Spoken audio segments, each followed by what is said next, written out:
بسم اللہ الرحمن الرحیم لیس البر ان تولوا وجوہکم قبل المشرق والمغرب ولكن البر من آمن باللہ والیوم الآخر والملائکۃ والکتاب والنبیین وآتى المال على حبه ذوي القربى واليتامى والمساکین وابن السبیل والسائلین فی الرقاب وأقام الصلاة وآتى الزکاة والمؤفون بعهدهم إذا عاهدوا والصابرین فی البأساء والضراء وحین البأس أولئک الذین صدقوا وأولئک those who believe in God, not evil. Excellencies, ladies and gentlemen, Assalamu alaikum and a very good morning. I wish to congratulate Her Excellency Annalena Baerbock on assuming the presidency of the 80th session of the United Nations General Assembly. I also commend Secretary General Antonio Guterres for his bold leadership of the United Nations in testing times. Ladies and gentlemen, our world is more complex today than ever before. Conflicts are intensifying, international law is being brazenly violated, humanitarian crises are multiplying, terrorism remains a potent threat, disinformation and fake news undermine trust, climate change threatens our very survival, and more so countries like Pakistan. Today, multilateralism is no more an option. It is need of the hour. Excellencies, Pakistan's foreign policy, guided by the vision of Quaid-e-Azam Muhammad Ali Jinnah, is based on peace, mutual respect and cooperation. We believe in the peaceful settlement of disputes through dialogue and diplomacy. Last year, from this very podium, I had warned that Pakistan would act most decisively against any external aggression. Those words of mine proved true. I hope it didn't. But then, that is destiny. When in May this year, my country confronted unprovoked aggression from our eastern front, the enemy came shrouded in arrogance. We sent them back in humiliation, delivering our bloody nose. Excellencies,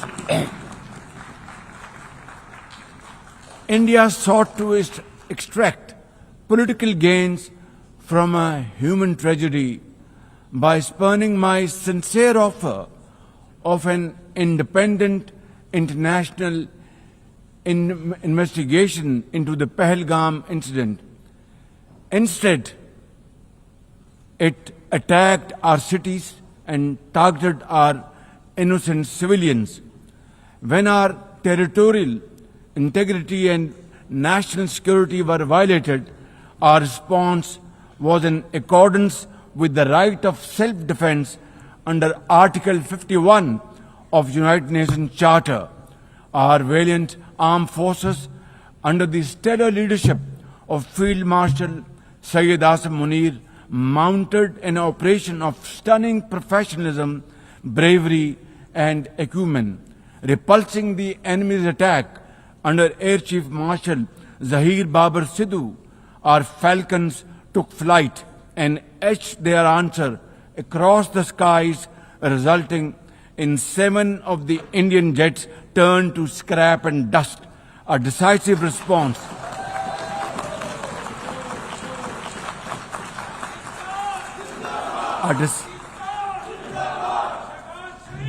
A decisive response to the aggressor that will echo through the annals of history. To the اعظم شہباز شریف کا general assembly سے خطاب جاری ہے. وزیر اعظم شہباز شریف کا قرآن کریم کی تلاوت سے خطاب کا آغاز. ماضی کے مقابلے میں آج دنیا بہت زیادہ مشکل میں ہے. Our path forward and their sacrifice shall never be in vain, inshallah, God willing. And to every Pakistani, you stood as one unbreakable wall, a bunyanum marsus. Excellencies, though in a position of strength, Pakistan agreed to a ceasefire facilitated by President Donald Trump's bold and visionary leadership. We express our deep appreciation to him and his team for their active role in bringing about the ceasefire. President Trump's efforts for peace helped avert a more threatening war in South Asia. Had he not intervened timely and decisively, the consequences of a full-fledged war would have been catastrophic. Who would have lived to tell what happened? And therefore, in recognition of President Trump's wonderful and outstanding contribution to promote peace in our part of the world, Pakistan nominated him for Nobel Peace Prize. And I think this is the least we could do for his love for peace. And I think truly he's a man of peace.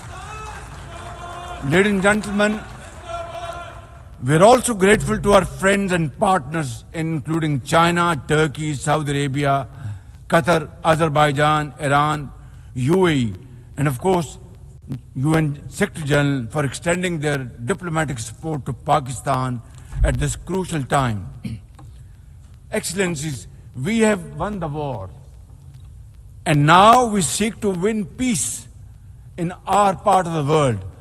And this is my most sincere and serious offer before this august assembly of the world nations.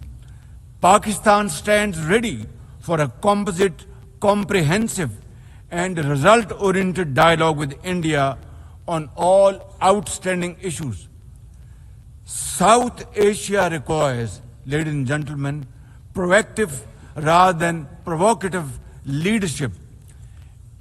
India's unilateral and illegal attempt to hold the Indus Water Treaty in abeyance defies the provisions of the treaty itself as well as the norms of international law.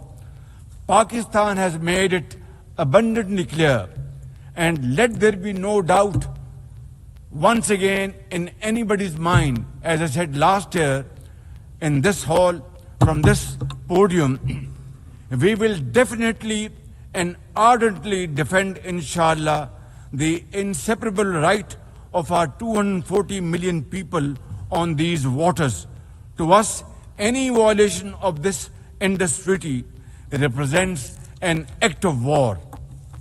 Ladies and gentlemen, through this august House,